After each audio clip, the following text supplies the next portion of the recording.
tal, señoras, señores? Último ya, aquí La Rioja en lo que es su temporada natural, pero a partir del próximo miércoles arrancaremos la edición más veraniega de este programa Aquí La Rioja, edición verano, en la que habrá secciones nuevas, reportajes y por supuesto mucha fiesta, que para eso está el veranito, con estas temperaturas que, madre del amor hermoso, qué calor estamos pasando. Si tienen ustedes ventilador, aire acondicionado, disfruten de este momento y acompáñenos durante esta hora y media en la que vamos a hablar de muchísimas cosas y entre ellas, por supuesto, de planes para este fin de semana, que hay una agenda apretadita. Vamos a arrancar con algo que no tiene nada que ver con esos planes, pero que es muy curioso y con lo que vamos a aprender mucho. Vamos a hablarles de una enfermedad que seguramente han escuchado ustedes hablar muchísimas veces, la narcolepsia, y eso que tampoco es que sea especialmente común, pero sí que nos crea a los que no la padecemos bastante curiosidad. Pues hemos ido a hablar con el neurólogo Federico Castillo para que nos explique a qué se debe esos síntomas y, bueno, para aprender un poquito más, como les decimos, acerca de la narcolepsia. La narcolepsia es un déficit de un neurotransmisor, de una sustancia química que es la orexina o la hipocretina, tiene esos dos nombres, que es un péptido que está muy relacionado con cómo tenemos la estructura del sueño las personas cuando dormimos, porque las personas no dormimos, el sueño parece una cosa fácil, pero tiene una serie de fases de sueño diferentes, una serie de fases que un primer sueño no REM, que tiene una serie de fases donde vamos profundizando, y luego tenemos un sueño REM. Pues los pacientes con narcolepsia pierden el regulador de esas fases del ciclo, de manera que tienen una tendencia a pasar directamente a sueños REM y a quedarse dormidos de golpe, entre otras. Ese sería el principal motivo de consulta por el que llega. Entonces suele ser, de hecho, no tenemos claro por qué se produce ese déficit de esa sustancia, pero probablemente sea un problema inmunológico. Igual que los pacientes diabéticos jóvenes tienen una autoinmunidad que destruye sus células del páncreas, eso más o menos todo lo tenemos claro y dejan de producir insulina, pues nosotros tenemos que las células productoras de este neuropéptido, de la orexina, se destruyen y el paciente deja de producir esa orexina, que es esa sustancia que necesitamos para dormir con una estructura de sueño buena. Normalmente es como ocurre a los pacientes diabéticos, recurro a ese ejemplo porque yo creo que la gente sí lo conoce más. Y llega un momento en que no se sabe bien por qué, tu organismo reacciona y termina destruyendo las células que producen esta sustancia. Entonces hay gente que debuta muy joven, gente que debuta de niño, gente que debuta más mayor y puede ocurrir a lo largo de cualquier momento de la vida. También es verdad que muchas veces ocurre en un momento de la vida y lo diagnosticamos 25 años después, o 50 o 70 años después, que tengo algún caso. El principal motivo de consulta es un paciente que se queda dormido. Chico joven que en el instituto, chica joven que en el instituto durante las clases le cuesta mantenerse despierto, de pronto se queda dormido. Esa es la principal. O que en cuanto me monto en el coche para hacer el viaje más corto del mundo, que puede ser el viaje al instituto, me quedo dormido. O cuando voy a ver una peli al cine no puedo ir con los amigos porque me quedo dormido. Esa es la principal queja. Luego, que es la que una hipersomnolencia de una hipersomnia. Luego hay otra serie de patologías, otra serie de sintomatología, que asocia a esta patología, que la más conocida es la cataplegia. La cataplegia es que cuando nosotros entramos en esta fase de sueño REM, es la fase en que más soñamos y nuestro cuerpo, para protegerse de que tú gestualices mucho, si te peleas con alguien, que no le pegue un guantazo a tu compañero de cama, o que si sueñas que andas o corres no se te levantes de la cama. Nosotros tenemos una estructura en el cerebro que lo que hace es paralizar el cuerpo. Pues a estos pacientes muchas veces se les activa esa estructura estando despiertos, y sobre todo cuando tienen choques emocionales grandes, cuando tienen un susto, cuando tienen mucha risa, entonces tienen unos cuadros de debilidad generalizada, como si se desmayaran, pero no es un desmayo porque no pierden la conciencia. Eso es lo que se llama la cataplegia, es muy frecuente. Yo a los pacientes se lo explico diciendo: tu cuerpo ha entrado en REM, tu cuerpo está dormido en REM, tu cerebro no está dormido. Es una manera de explicarlo. Entonces es como si su cuerpo se comportara como si estuviera en la fase de sueño en la que el cuerpo tiene que estar paralizado, pero no están dormidos. Ocurre muchas veces lo contrario, que cuando están dormidos y se despiertan, su cerebro se despierta, pero su cuerpo aún sigue en REM, y esto sería la parálisis del sueño, que es estos pacientes que cuando se despiertan tardan 1, 2, 3 minutos en poder moverse, entonces se sienten totalmente paralizados, lo cual es una sensación muy desagradable.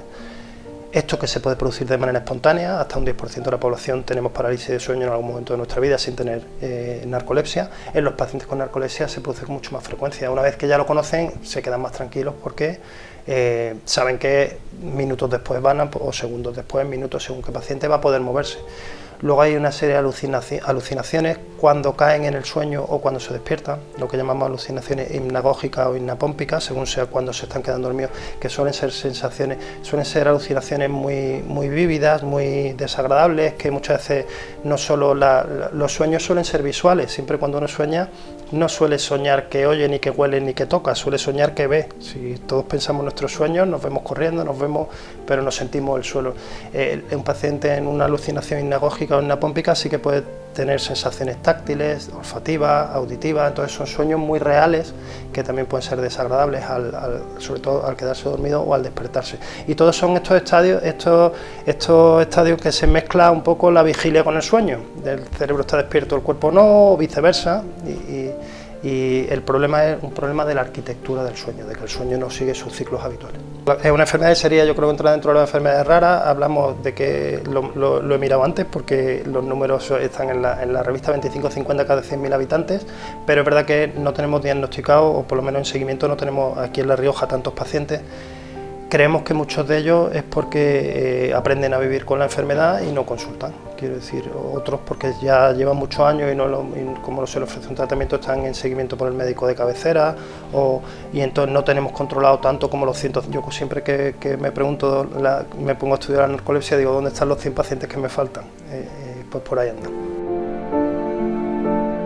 Los pacientes que tienen narcolepsia siempre les explico, yo tiendo a usar muchos ejemplos porque les facilita mucho la comprensión de la enfermedad. Yo les digo que yo los comparo sus sueños con un móvil con poca batería. ¿Esto qué quiere decir? Pues que ellos tienen que recargar cada 2 horas, 2 horas y media tienen que dormir. Si no duermen, se duermen. Y tienen una ventaja, siempre les digo, soy un móvil con poca batería, pero tenéis carga rápida, les digo yo, porque la base fundamental del tratamiento de la narcolepsia, la fundamental, no podemos cambiar el curso de la enfermedad, solo damos tratamiento sintomatológico. La base de la enfermedad son las siestas reparadoras. Los pacientes con narcolepsia, si se echan 20-30 minutos, recargan la pila. Vuelven a poder tirar 1 hora y media, 2 horas, cada uno te cuenta una cosa. Entonces, claro, ¿es muy discapacitante? Pues depende. Si tú eres un chica que está estudiando en la universidad y le dices a tu profe que de segunda a tercera hora te dé media hora para dormir, pues te va a decir que tururú, o si tú eres el profesor. Pero luego hay determinadas empresas que sí que hacen unas adaptaciones laborales muy buenas para sus trabajadores y les dejan un sitio donde poder echarse media hora. O gente que trabaja desde casa, que teletrabaja y que tiran 2 horas perfectamente, se echan un rato, tiran otras 2 horas y se echan un rato. Entonces, pero es una enfermedad muy discapacitante y muy incomprendida, porque en nuestro país, en nuestra cultura, el que duerme es un vago. Y mira este que se queda dormido, currando, míralo ahí, delante de la pantalla y se ha quedado sobao. Y tiene una carga, tiene un estigma tremendo, y sobre todo antes del diagnóstico.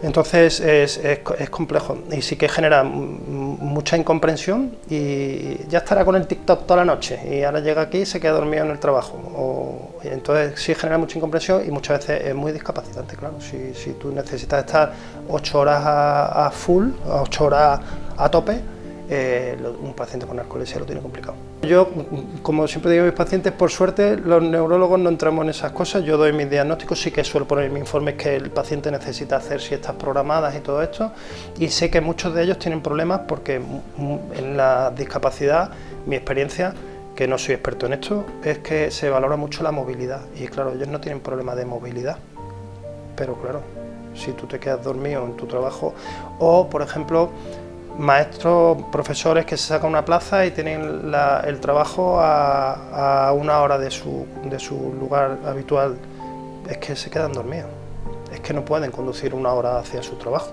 De hecho, para poder conducir tienen que demostrar que son capaces de quedarse despiertos por una serie de test que le hacemos y en principio es un problema. Y luego dice que vayan en transporte público, es que se quedan dormidos en el transporte público y se pueden pasar perfectamente la parada. Entonces, claro que genera muchos problemas y muchas veces socialmente no le estamos dando una respuesta adecuada.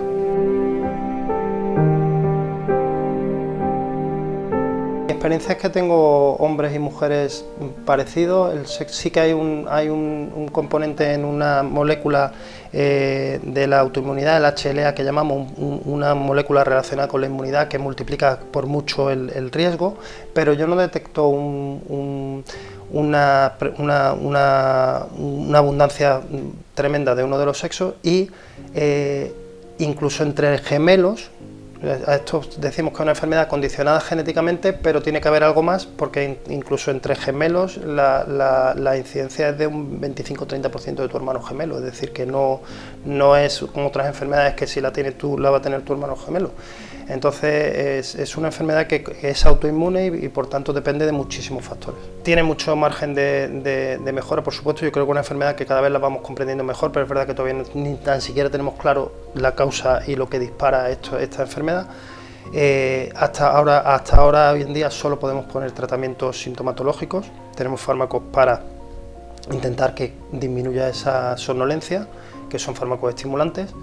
Y tenemos fármacos que tratan de que no caigan en estas fases del REM directo, que va más a la cataplegia, a estos otros síntomas asociados, que normalmente son del grupo de los antidepresivos, que nosotros no los usamos como antidepresivos, sino que aprovechamos que algunos de estos antidepresivos inhiben el sueño REM, pero son tratamientos sintomáticos, no hay ningún tratamiento curativo.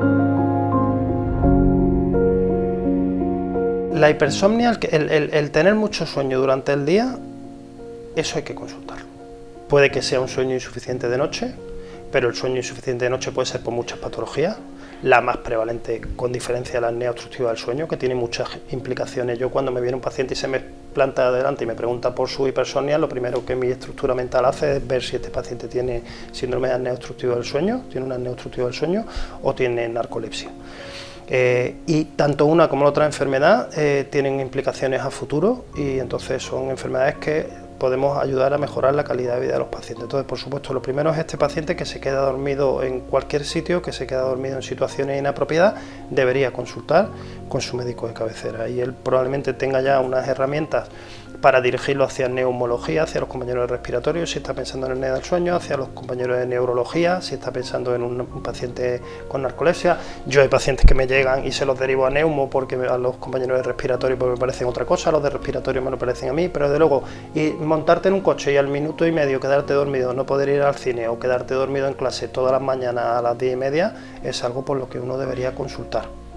Y luego estos otros síntomas que hemos visto que se dan alrededor, de luego se pueden presentar, pero estos síntomas es muy difícil que se presenten sin la hipersomnia. Entonces la hipersomnia sería el primer motivo de consulta. Entonces se puede ayudar a muchos pacientes a vivir mejor y todo paciente que se va quedando dormido por las esquinas, si me permite un poco la manera llana de hablar, no tiene narcolepsia, pero muchos de ellos tienen patología y muchos de ellos tienen patologías susceptibles de que le podamos ayudar.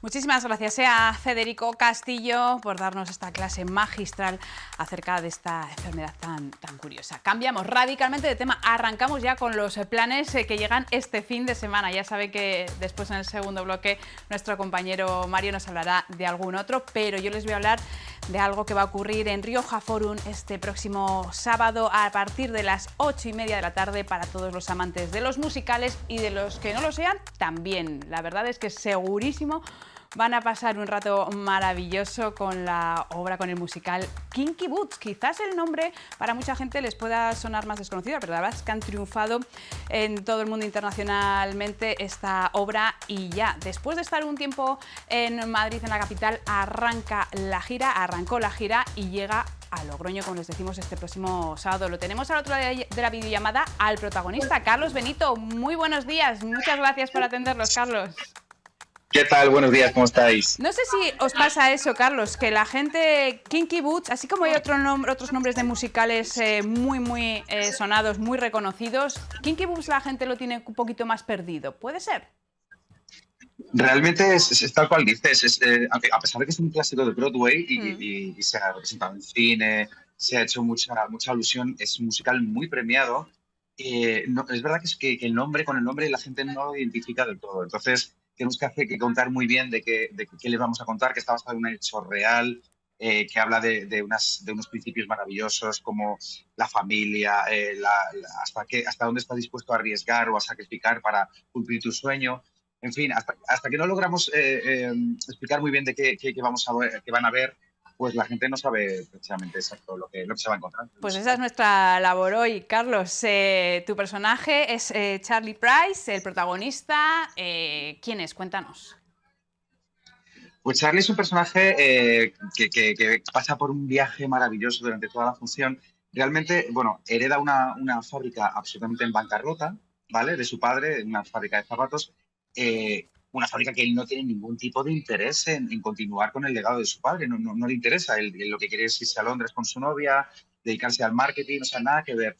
Lo que pasa es que de repente fallece su padre y se da cuenta que en la fábrica está pues su familia, los amigos con los que se han criado toda la vida.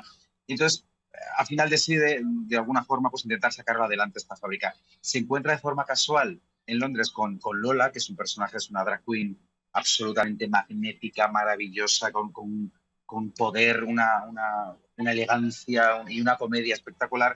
De tal forma bueno, me sorprende mucho y me ayuda a fabricar algo, a diseñar algo para sacar adelante esta fábrica. Está basado en un hecho real y es una de las cosas, uno de los alicientes que supone para el público pues un atractivo especial, porque lo que vamos a contar ha existido de verdad. Ha existido una fábrica, ha existido un personaje que se llama Charlie, una Lola del mundo. Bueno, y en el fondo entre los dos, aunque tengamos apariencias muy diferentes o formas de vida muy diferentes, nos damos cuenta que, abriendo nuestro corazón, nos damos cuenta que somos almas gemelas. Entonces se crea una unión, una fraternidad entre los dos. Bueno, que es muy emocionante porque contamos un poco por dónde hemos pasado cada uno, las dificultades a la hora de salir adelante. Y bueno, y lo interesante es eso, que entre los dos logramos cumplir pues, un sueño. ¿Qué significan exactamente o qué significado tienen? Vemos ahí esas botas rojas, protagonistas también de esta obra, de este musical, Absolutas. ¿no? Sí, sí, las Kinky Boots, las botas rojas, son las botas realmente que nos hacen cumplir este sueño, que nos hacen sacar adelante la fábrica. Simbólicamente, las Kinky Boots significan pues que te arriesgues, que te tires a la piscina para cumplir tu sueño, porque ese es el resultado, ¿no? Es algo muy metafórico y muy simbólico, pero es el resultado bueno, de lanzarte a cumplir tu sueño. ¿Qué sentiste, Carlos, esa primera vez que te calzaste esas botas rojas? ¿Te acuerdas? Bueno, realmente, pues fíjate, es una cosa muy curiosa porque yo tengo que hacer una función al principio, bueno, al principio no, al final de la función, cuando ya logramos fabricar estas botas, como que me las pongo y no sé andar en botas, ¿no? Mm. Lo que pasa es que yo hace mucho tiempo estuve en Priscila, en el musical de Priscila, entonces tengo mucha Maña ya, habilidad ¿no? Sí. en tacones y en botas, entonces es un trabajo más complicado hacer como que no sabes andar en botas. Ujú. En el tema musical, Carlos, ¿qué temas vamos a encontrar? ¿Va a encontrar el público que vaya a ver Kinky Boots? Pues otro de los alicientes importantes de Kinky Boots es la música. Es inédita, compuesta por Cyndi Lauper, la estrella internacional, sí, conocida por todo el mundo. Además, son unas canciones maravillosas que están compuestas, música y letra, por Cyndi Lauper y solo se pueden ver en este contexto. Yo me atrevería a decir, siempre lo digo además, que son de las mejores composiciones que ha hecho a lo largo de su carrera. Son baladas, son pues canciones en pop rock que tienen su sello absolutamente y la verdad es que están muy bien metidas en el musical porque todo lo que cuenta la canción suma a la historia que estamos contando. Estamos viendo por ahí un faldón que habla de 170 cambios de vestuario. Bambalinas, tiene que ser eso una locura, ¿no? Cada vez que Una gincana. interpretáis, ¿no? Una Sí, gincana. sí, lo que es entre cajas, bambalinas, como bien dices, es una gincana absoluta de cambios rápidos, de pelucas, maquillajes, botas, trajes. Hay más de 170 cambios. Bueno, que además tenemos un elenco espectacular que hace que todo sea mucho más fácil. Ujú. Carlos, ¿cómo llegaste tú a esta obra, a Kinky Boots? Háblanos un poco de ti, de tu trayectoria, me refiero. Bueno, pues fíjate, este año hago 25 años ya sobre los escenarios en teatro musical. La verdad es que pasa el tiempo muy rápido, pero estoy muy contento, muy agradecido y bueno, y muy bendecido, entre comillas, por tener una trayectoria tan impecable. No he parado nunca desde hace 25 años. Me estrené con Concha Velasco hace 25 años en Hello Dolly y no he parado de hacer musicales, de contar historias, de emocionar, que es lo que más me gusta. Lo que más me gusta en el mundo es subirme a un escenario y cantar y contar historias que a la gente le haga emocionarse o reír o que genere algún cambio en su estado de ánimo, ¿no? En este caso, Kinky Boots para mí es una de las musicales más importantes que he hecho, primero porque está basado en un hecho real y segundo porque habla de mi personaje, concretamente Charlie. Hay un momento de la función que se da cuenta que no lo está haciendo bien y nunca es tarde para pedir perdón. Ujú, Entonces, esto me ha servido mucho a mí como Carlos, como persona, ujú. de darme cuenta de que efectivamente tú te puedes equivocar y al final, cuando hay momentos de la vida en los que nos volvemos locos, perdemos las riendas por circunstancias, porque, bueno, de impotencia, de rabia, y al final lo pagas con quien más quieres. Y una de las cosas que queremos que la gente se dé cuenta es que se puede pedir perdón. Equivócate, todo el mundo tiene derecho a equivocarse, pero no te olvides de pedir perdón, porque eso es súper importante y eso es lo que me ha quedado muy dentro. Fíjate, Carlos, es curioso porque al final normalmente a la gente que va a ver musicales bueno, no sé, si no suele frecuentar el teatro, si le gustan los musicales, que quizás vaya mucho más por el tema más musical, por esas canciones que se puedan hacer. Y aquí nos hablas tú de la importancia, en este caso, de la historia, que tiene que ir acompañado también para que enganche al público. No sé si quizás hay en otros musicales que no, y en este especialmente la historia tiene un interés mayor. Bueno, realmente es teatro musical y es una de las mejores comedias de Broadway. Quiero decir que aunque contemos una base y una historia real con una carga dramática muy importante, no olvidemos que le damos la vuelta, Claro. lo dramatizamos o lo llevamos al escenario para que sea cómico, para que la gente no sufra sentado en una butaca viendo esta historia que realmente es dramática, como la vida misma. Entonces es una comedia. La Sí, pero gente que que viene no al es una teatro ve teatro consecución musical. de temas de canciones, me refiero, que al final esa historia también No, no, queréis no, no, no, que no. cale en el público y además lo que decías, ¿no? Basada en Exacto. hechos reales, que eso ya pues le da su... No, y además lo interesante del teatro musical es contar historias. Hmm. Obviamente las acompañamos de música y de canciones, pero la base tiene que ser una historia y muy bien contada, ¿no? Por eso es tan importante que la gente esté tan bien preparada a nivel actoral, casi más que vocal, por lo que te digo, porque tienen que ser capaces de transmitir una historia importante. Lo estáis viendo aquí, ¿eh? Kinky Boots, la comedia musical más premiada del mundo, que llega, como les decimos, este próximo sábado 21 a las 8:30 a Rioja Forum, que no se la pueden perder. Carlos Benito, millones de gracias por atendernos, que vaya muy bien Un esta placer. gira y os esperaremos con los brazos abiertos aquí en Logroño. Nos vemos el sábado. Un besito Un fuerte. beso. Gracias, Carlos. Hacemos una breve pausa, nos vamos a publicidad. No se vayan, tenemos todavía más propuestas para este fin de. Hasta ahora.